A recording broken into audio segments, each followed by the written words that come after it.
Bonjour à tous, j'espère que vous allez bien.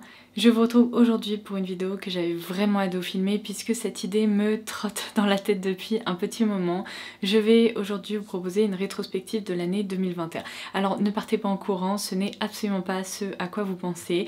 Je me suis dit qu'aujourd'hui on allait se concentrer sur les produits qui ont fait le buzz durant l'année 2021. Ces produits que vous avez probablement vu passer des dizaines de fois dans vos différents feeds YouTube, Instagram ou même sur d'autres réseaux sociaux.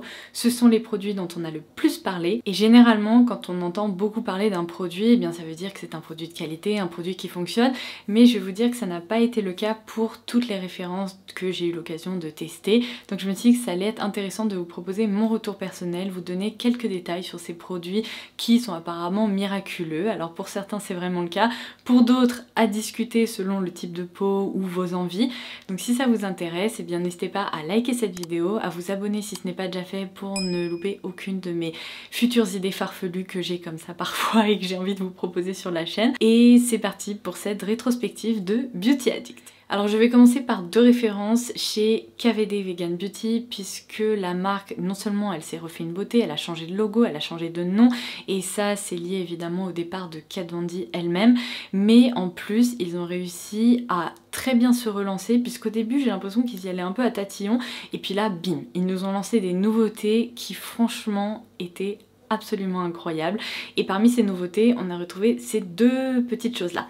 Alors je vais commencer par les Dazzle Sticks puisque si comme moi vous êtes amateur et amatrice de fard à paupières lumineux, vous les avez déjà vus passer sur ma chaîne et probablement sur plein d'autres chaînes et d'autres comptes sur des réseaux sociaux puisque ces fards à paupières sont incroyables. Ils sont vraiment lumineux, ils sont faciles à travailler, ils déposent sur les paupières des reflets lumineux, des effets vraiment un peu foil qui sont incroyables. Donc ces produits, vous les avez peut-être beaucoup vus passer sur les réseaux sociaux, mais c'est amplement mérité selon moi. Et ce qui est très drôle d'ailleurs, c'est que j'ai découvert ces produits grâce à vous, puisque vous avez été des dizaines et des dizaines à m'envoyer des messages pour me dire Laura, il faut absolument que tu testes ces fards là. Donc je vous remercie parce que ça a été un sacré succès en 2021. Un autre produit dont je vous ai reparlé récemment dans ma vidéo innovation de l'année 2021, il s'agit du fond de teint Good Apple. Alors je vais passer très vite parce que je vous ai un petit peu expliqué ses caractéristiques, je vous laisserai cette vidéo en barre d'infos si jamais vous l'avez loupé. Mais ce fond de teint est selon moi vraiment unique en son genre, il se démarque vraiment de la concurrence puisqu'il s'agit comme vous pouvez le voir d'un fond de teint crème compact mais qui est très pigmenté. Il faut vraiment en prélever très peu pour répartir la matière sur le visage. Elle s'étire vraiment très bien et je trouve que c'est un fond de teint qui est parfait pour les peaux sèches à déshydrater et c'est d'ailleurs également le retour que vous m'avez fait. J'ai l'impression que ce fond de teint convient un peu moins aux autres types de peau mais puisque j'ai la peau sèche, je dois dire que ça a été un vrai succès pour ma part. Un autre produit que vous avez peut-être beaucoup vu passer, c'est le fond de teint ou l'embellisseur de teint ou le flûte teinté Glowish de Huda Beauty.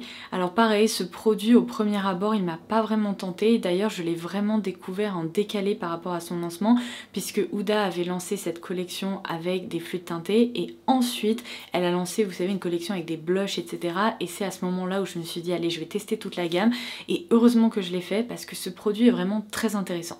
Alors il s'agit bien comme son nom l'indique d'un produit crémeux qui apporte une légère teinte au niveau du visage, mais ce que ça apporte vraiment c'est de l'éclat et waouh, ça apporte vraiment un effet hyper lumineux, ça joue presque le rôle d'highlighter mais sans paillettes, sans nacre ou quoi que ce soit. C'est juste un produit qui réfléchit très bien la lumière et je dirais que le porter seul ce n'est pas l'option idéale selon moi. J'adore l'appliquer en tant que base de teint ou j'adore aussi le mélanger avec d'autres fonds de teint, notamment ceux qui sont un petit peu plus mat, qui manquent de luminosité parce que ça booste vraiment le rendu sur la peau, ça les rend plus naturels, plus jolis, plus lumineux et sachant que je suis une grande fan de teint lumineux, et bien vous en doutez, j'ai adoré m'en servir. Alors, le prochain produit qu'on a beaucoup vu passer sur les réseaux sociaux, je ne l'ai plus dans ma collection, ce qui vous laisse penser qu'il ne m'a pas plu. Il s'agit du Marshmallow Primer de NYX. J'adore beaucoup de produits NYX, vous pouvez le voir, c'est une marque à prix drugstore ou en tout cas à prix plus raisonnable dont je vous parle beaucoup. Il y a plein de références dont je me sers au quotidien. En revanche, ce primer là, je dirais que ça a plutôt bien commencé et notre histoire d'amour s'est très vite terminée lorsque j'ai réalisé qu'en fait cette texture un peu floutante, assez siliconée, même s'il me semble que c'est une base sans silicone, eh bien elle faisait glisser mes produits pour le teint, ce qui n'améliorait pas du tout leur rendu ni même leur tenue. Au contraire, j'avais l'impression que lorsque je portais ce primer là et que je l'associais avec certains de mes fonds de teint, eh bien le rendu ne me plaisait tout simplement pas et la tenue devenait franchement déplorable. J'ai très vite compris que je m'étais un petit peu emballée, que cette texture effet mousse qui est au premier abord très intrigante et vraiment originale, eh bien elle n'est pas vraiment réussie selon moi. Donc ça c'est typiquement le genre de produit qui sent bon, qui est joli et la texture est également innovante, seulement dans les faits le rendu sur ma peau n'a pas été convaincant, donc je l'ai donné, je m'en suis séparée et c'est pour ça que j'ai envie de classer ce produit dans la catégorie des produits que je n'ai pas appréciés. Allez, tant que j'y suis, je vous parle d'un autre produit qui n'a pas fonctionné pour moi, tout simplement parce que j'ai des équivalents en matière de blush crème qui sont bien plus performants et bien plus faciles d'utilisation que les blush crème Rare Beauty ou les blush liquides Rare Beauty, parce que d'ailleurs ce sont plus des blushs liquides. Alors ce sujet est un petit peu un sujet controversé, je sais que parmi mes abonnés certaines les adorent et au contraire d'autres les détestent comme moi. Moi franchement je me positionne plutôt dans la catégorie des personnes qui ne les apprécient pas du tout, puisque je trouve que ces blushs sont 1000 fois trop pigmentés. Et pourtant je trouve qu'un blush crème qui est pigmenté, ça peut être franchement utile au quotidien et ça peut être hyper pratique et hyper rentable sur le long terme, mais là c'est vraiment trop. Je trouve que sur ma peau très blanche, le rendu n'est pas satisfaisant, la matière ne s'étale pas correctement et j'ai sincèrement des équivalents à prix beaucoup plus doux qui fonctionnent 1000 fois mieux et qui me donnent moins de fil à retordre au quotidien.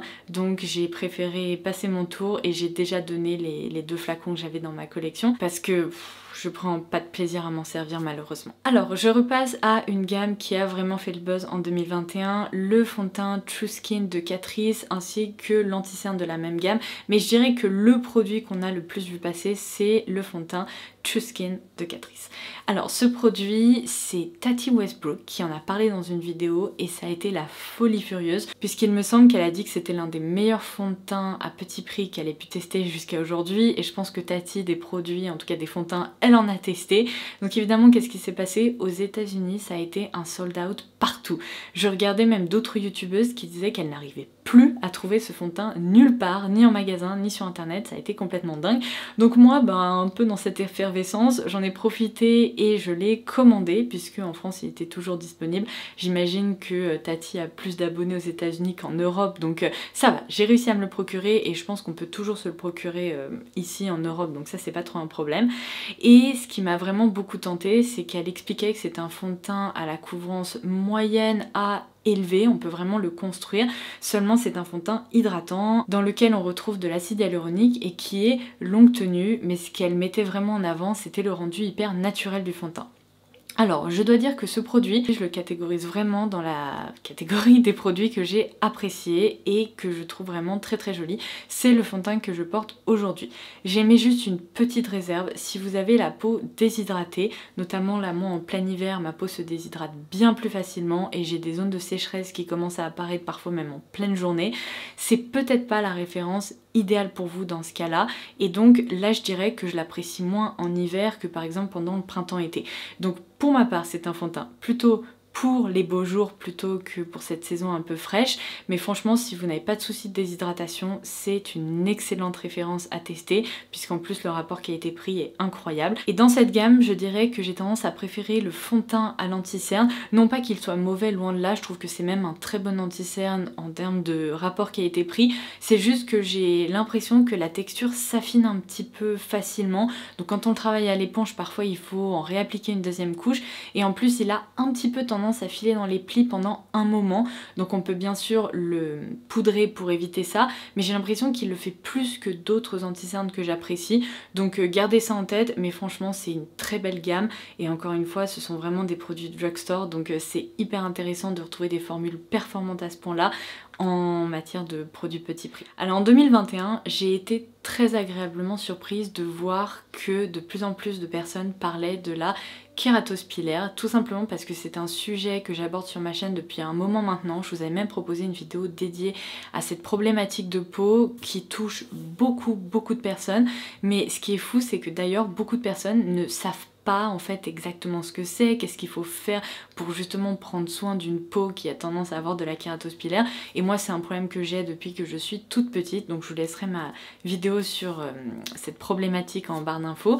Mais je vous ai beaucoup parlé notamment de la gamme Essay chez CeraVe, qui est aussi en soi une marque qui est peu connue en France et en Europe. Elle est bien plus connue aux États-Unis et au Canada, mais je vous en parle souvent parce qu'elle fait vraiment partie de mes marques skincare préférées.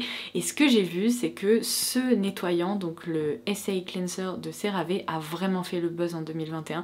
On l'a beaucoup vu passer sur les réseaux sociaux et j'étais ravie de voir ça parce que c'est vraiment une marque et une gamme de produits qui mérite d'être mise en avant, qui fonctionne vraiment très très bien. Et ça m'a fait sourire parce que c'est un produit dont je vous parle depuis un moment maintenant, je l'ai tout le temps dans mes placards et donc quand j'ai commencé à le voir apparaître un peu partout, je me suis dit ah bah tiens, lui je le connais et en plus je l'utilise. Alors je ne peux malheureusement pas en dire de même pour le Brow Freeze de Anastasia Beverly Hills. Cette petite cire pour les sourcils a vraiment fait le buzz cette année. Il faut dire que quand on voit cette texture là un peu effet gel mais un peu étrange presque, oh il y a un poil de chat là-dedans, désolée, comme d'habitude des poils de chat il y en a partout mon dieu, mais quand on voit cette texture vraiment un peu effet confiture presque, on est intrigué et moi la première j'ai été vraiment intriguée parce que 2021 ça a aussi été l'année des sourcils hyper bien coiffés, des brow lamination, vous savez le fait de coiffer ses sourcils vraiment pour qu'ils remontent comme ça et qu'ils soient très très définis, hyper fluffy.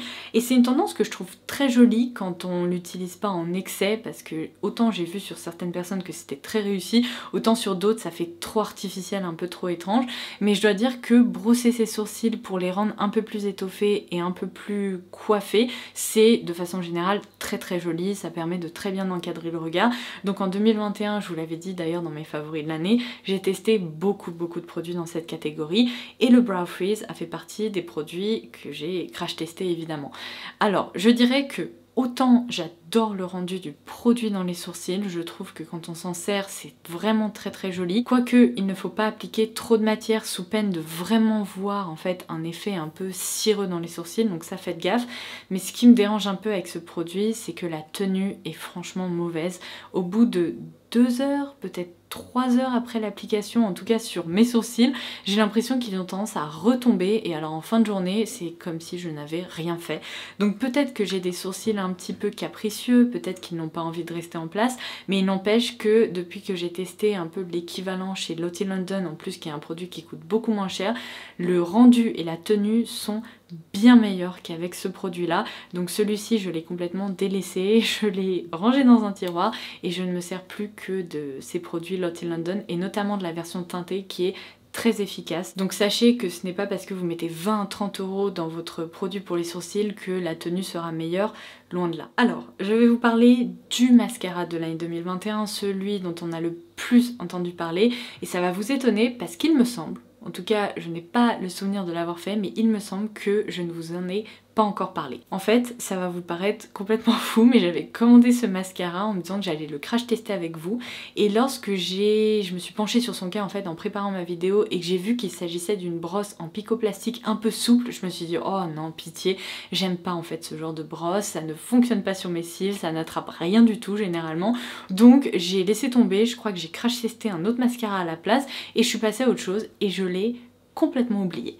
Donc du coup en préparant la vidéo du jour, je me suis repenchée sur son cas, j'ai décidé de le mettre à l'épreuve une bonne fois pour toutes parce qu'il était temps et alors j'ai été bluffée. Franchement je regrette de n'avoir pas été devant ma caméra lorsque je l'ai testé pour la première fois parce que j'ai dû tirer une tête mais j'étais complètement bluffée quoi.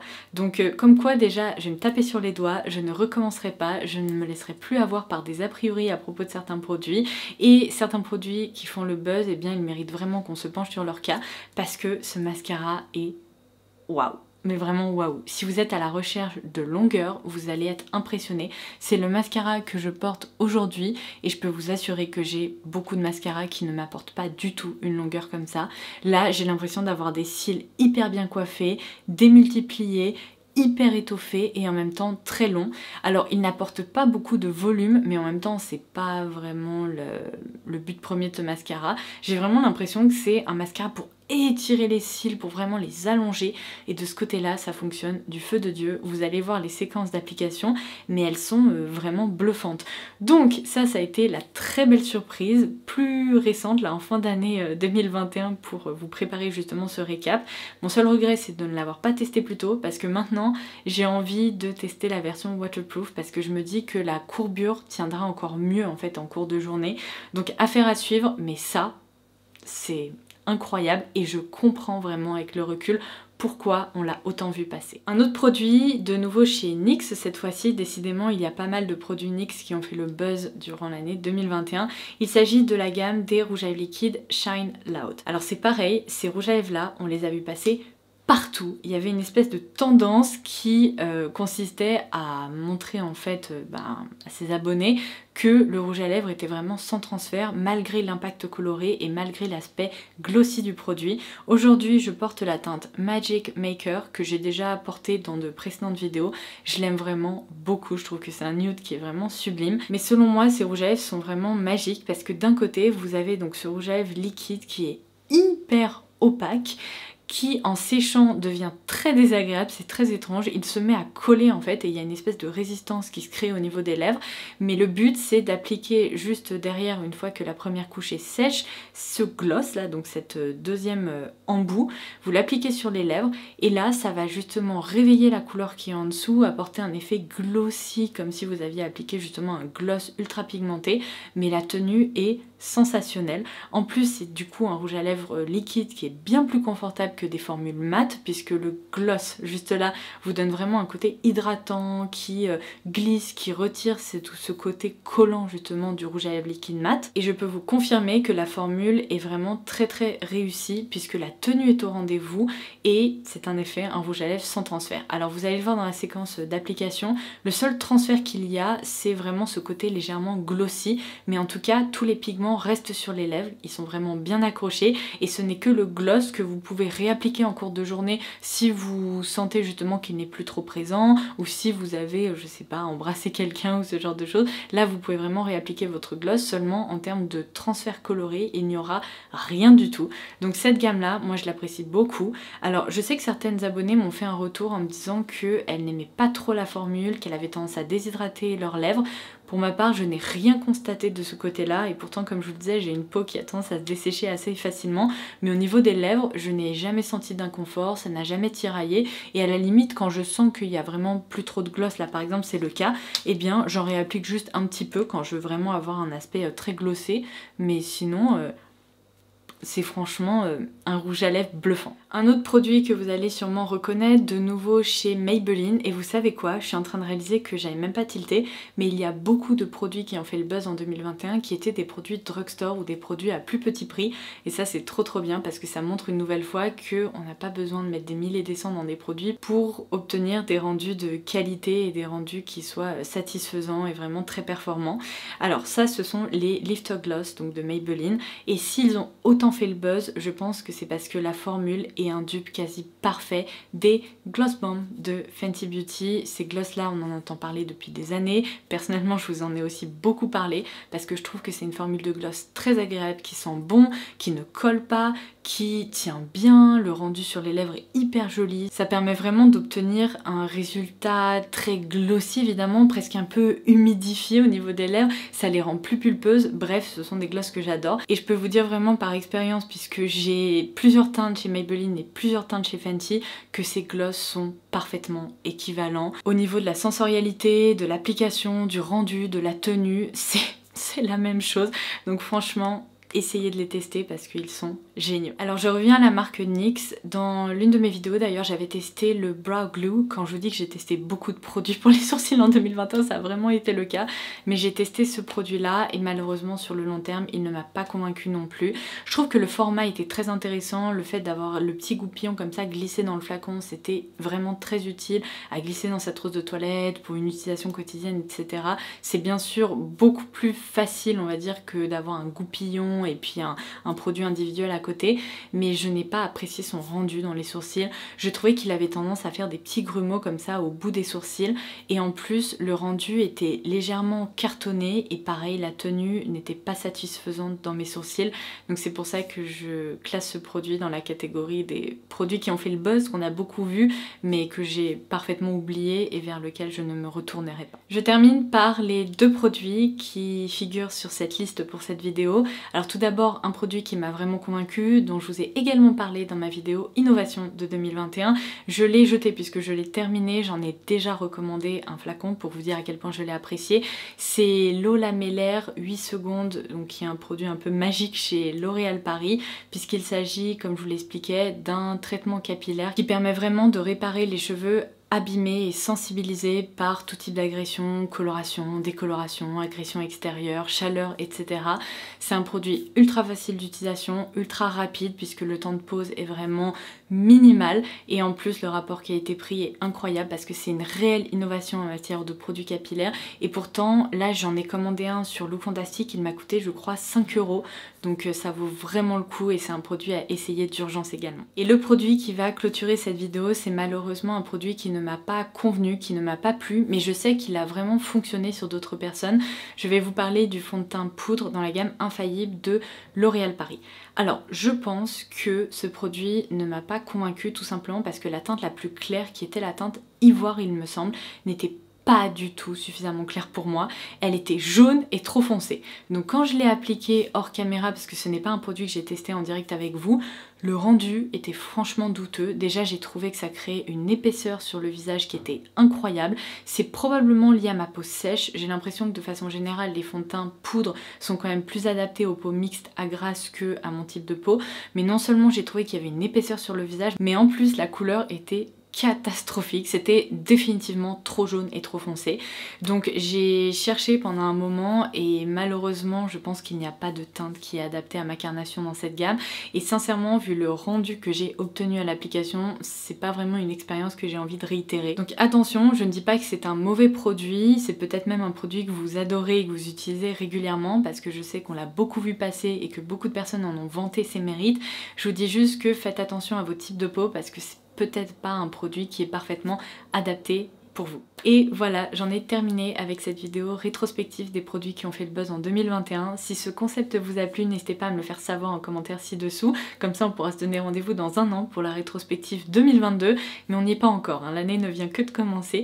Donc n'hésitez pas également dans votre commentaire à me dire si certains de ces produits font également partie de vos chouchous, si d'autres ont bien fonctionné pour vous, et si je suis passée à côté d'autres produits qui ont fait le buzz et que vous avez intégré à votre routine make-up ou soin d'ailleurs. N'hésitez pas à nous le faire savoir. J'adore vous lire, j'adore échanger avec vous, et ça c'est aussi un autre point important à intégrer à cette rétrospective. Merci beaucoup d'être toujours au rendez-vous, j'adore échanger avec vous. Vous faites mon quotidien tout simplement. Donc merci, et en attendant ma prochaine vidéo, je vous embrasse très très fort et je vous dis à très vite. Bye bye.